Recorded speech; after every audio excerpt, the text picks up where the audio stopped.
এক শিশু বাচ্চা, ৪ বাংলাদেশি অনুপ্রবেশকারী সহ ৬ অভিযুক্তকে গ্রেপ্তার করে বসিরহাট আদালতে পাঠালো স্বরূপনগর থানার পুলিশ। আপনারা দেখছেন সেই বিশেষ মুহূর্তে ধারণকৃত ভিডিও চিত্র আজকে স্বরূপনগরের ক্যামেরায়।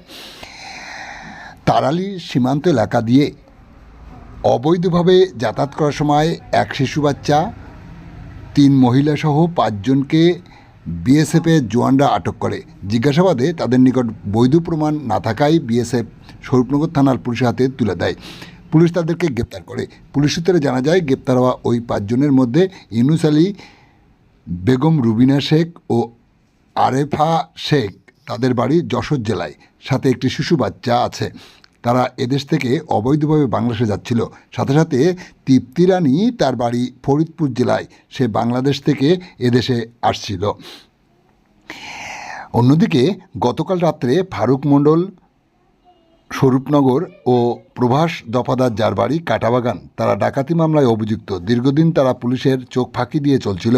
গোপন সূত্রে খবর পেয়ে গতকাল রাত্রে পুলিশ তাদেরকে গ্রেপ্তার করে। আজ সকালে একই সাথে গ্রেপ্তার হওয়া ওই অভিযুক্তদেরকে পরবর্তী আইনি পদক্ষেপ গ্রহণ করার জন্য বসিরহাট মহকুমা আদালতে পাঠায় স্বরূপনগর থানার পুলিশ।